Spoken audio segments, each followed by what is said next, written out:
I am at the house today, working and checking out the 40. I'm heading to Sand Hollow in a couple days, and I haven't looked at the 40 or really even ran it just because the weather's been crappy, and normally I drive to work, but the snow and salt and everything, I haven't looked at it. So I'm gonna give it a quick once over real quick, and then I'll be loading it tomorrow night. So we can go through it real quick and see what needs to be done. It drove great, so I just gotta go through it and see what's up. I haven't even looked at it since doing Pritchett and House Revenge, so gonna check it out.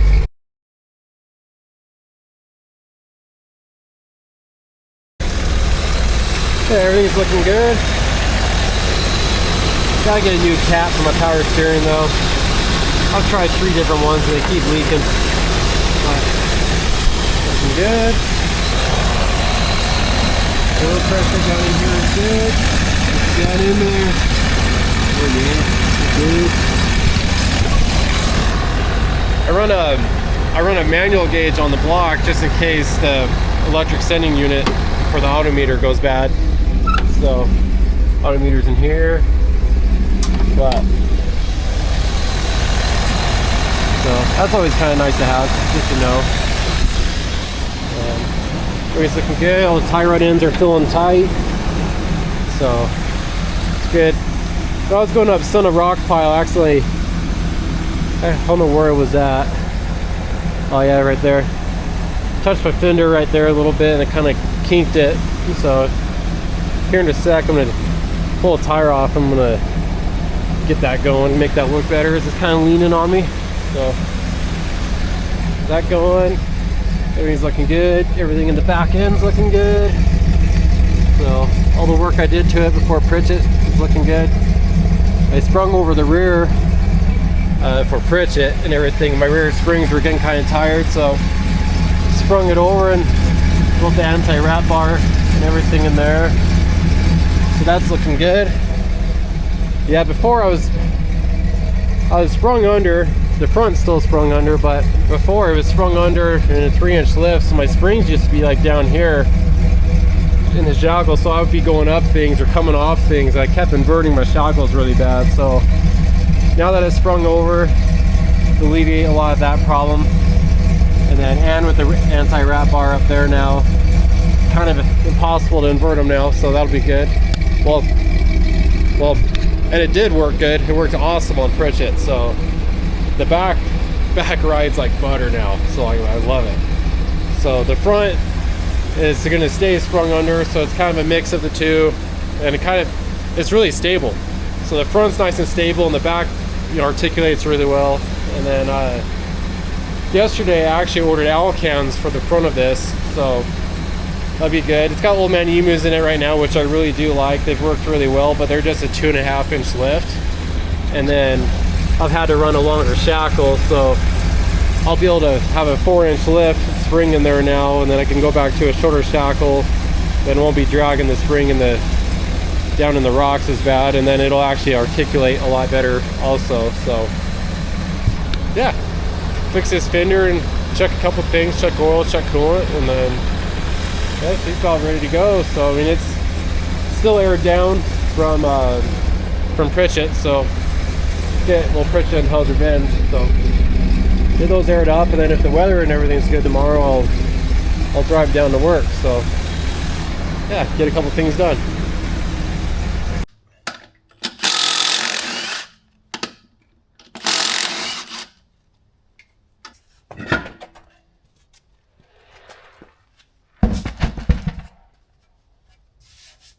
Okay.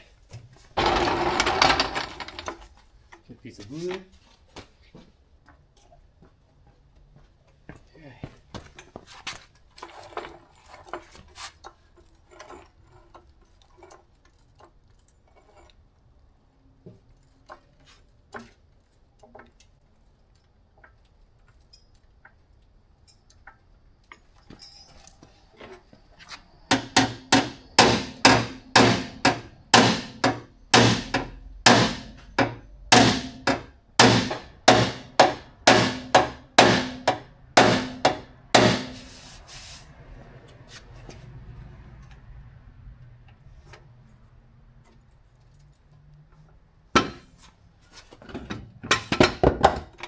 Not too bad. It's a lot better. One of the beauties of having a patina rig. I still don't like hitting it just as much as it being fully restored. I really don't like hitting it, but out wheeling it sometimes happens. It was in the dark and yeah, I just didn't notice. But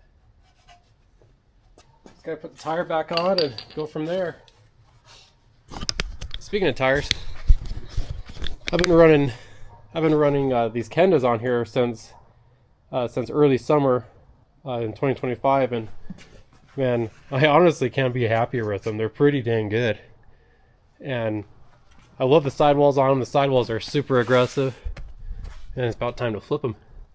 Need to unmount them and flip them and put the nice fresh side out, because these things they're all nice and smooth, but they're working really well. And I've noticed too, like normally, like when a tire gets full of mud and everything, you know, you kind of spin on the rocks. These you can still hear them bite, and they're doing really well. I've ran them all different PSIs. I was running 9 for a long time, and then when we did Cliffhanger, I kind of just eyeballed them, and I was like, yeah, it looks good. So, and then it did phenomenal. Like I made up everything. I didn't have to winch anywhere on that trail that day. Unlike Pritchett was pretty gnarly, but yeah. So when I got done and everything, I was just curious of what they were at when I got done, and man, they were at 15. So I ran 15 in Pritchett, and then Hell's Revenge and everything last time, but Hell's Revenge isn't bad. I mean, Hell's Revenge you could do in 2-wheel drive, but it's still a lot of fun. So then on the FJ60, when I got done, you know, doing the restoration on it and everything, I surprised my dad with some KM3s on it, and these things are pretty awesome. We had it down in Sound Hollow right after I put them on it, and then yeah, they did. I was very, very impressed with them. So I think between the two tires though, I like them about the same. So I've ran almost every brand underneath the sun on all my rigs. So I think the only brand I haven't ran is Milestar, but I like these a lot more. So especially in the snow. And then these things, they're nice and soft, they're quiet, and then yeah, they do awesome. So, and the more rounded they get, the better they work. So those are doing really well. And then yeah, these are 35s on here. So everyone says I need 37s, and then you got everyone else go running the big stuff also, you know, 40s and 42s, which are, not gonna lie, they are cool. They do great, but it's an older rig. So, you know, I remember in the early 2000s when the Goodyear MTR came out, that's what my dad got a set of them, and you know, those 35s, that was the big tire back then. And I still remember being like 5 years old down at Cruise Moab for the Toyota run in Moab, and everyone being like, man, how big are those? You know, and my dad was like, they're 35s, but back then that was like the 42 of today. So yeah, so my dad always wheeled a 40 on 35, so that's what I'm doing, and I really like it. It's a lot of fun. So, and I daily it a lot, and I drive it a lot, so they work really well.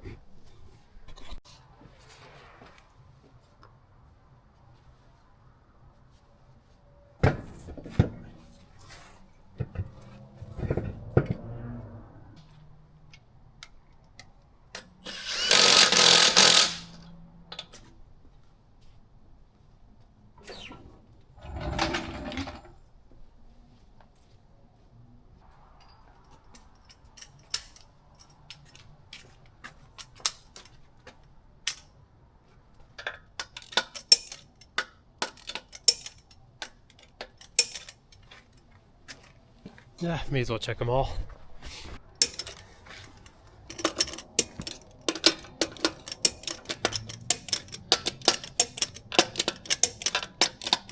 Okay, check the knuckles next. Oh.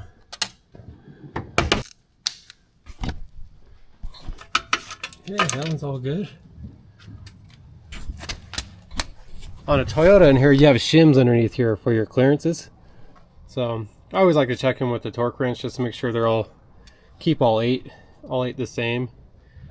just so the bearings, and then you have bearings in here, tapered roller bearings, so that's what the steering pivot's in. So make sure those are all good and everything. Keep them on the right torque just so they wear properly. And then don't hurt the bearings or you stretch the studs. And you keep stretching the studs, you just keep losing preload on your bearings. So that's no bueno. Okay, that's all good. Check fluids, check the oil next.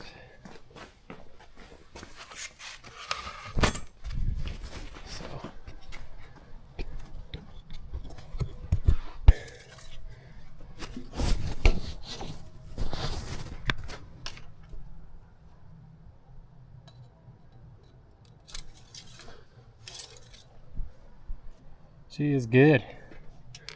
So I run an Amazon hot rod oil in this. It's called Z-Rod. It's designed specifically for flat tappet cams, which this old engine has. And that works really good. And then, yeah, I actually run a heavy oil, and I run a 2050 in it. And then all months of the year, it likes it. And then everything works good in it. Every time I go to check the valves on it and everything's always in.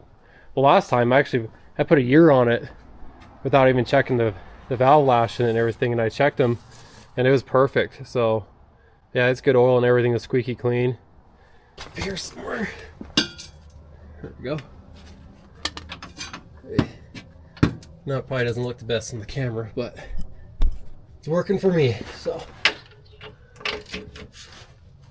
man, that thing is loose. New U-bolts always like to stretch a lot, so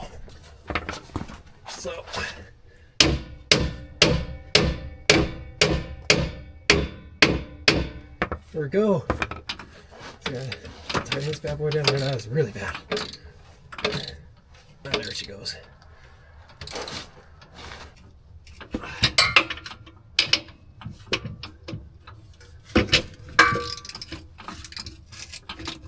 Okay, those are good. Yeah, there we go. Then racing has got these shackles, the split shackles, kind of handy. So you just put your rope in and then loop it up around this side. You don't have to take it off. And then, yeah, use those several times in Pritchett. And then, yeah, they worked really good. And then got the little, from Brennan's Off-Road, he's out of Colorado, the little soft shackle. I think he calls it the Sarah device. So, yeah, that works really well also.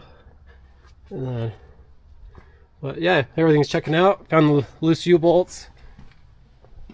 And then, other than that, she's about ready. And then, would check the front ones, but those got an they've kind of made their own anti-theft device under here. Being sprung under and smacking them. But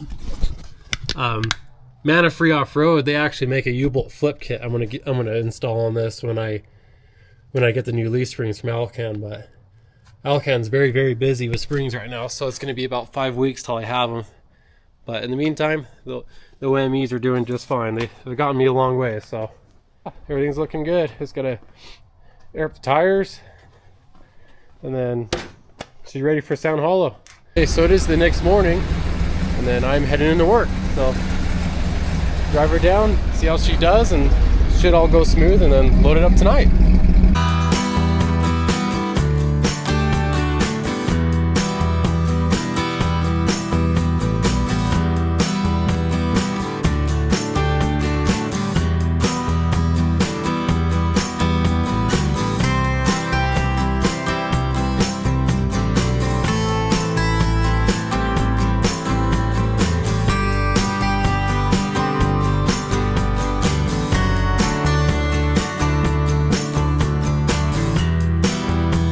Okay, so I'm leaving work right now, go home and get her loaded up. My friend Doug, my friend Jared just sent me a picture of his LJ towing my friend Doug's JK down in Sound Hollow off the trail. So they're having some running issues with the JK, so I'm gonna run up, take this home, hop in my truck, run up and get Doug's Gladiator loaded up on his trailer, and then me and Michael will just convoy out tomorrow to Sound Hollow, and then Doug will have something to wheel all weekend. So get that down to him and get home and get loaded up. So gonna drive home.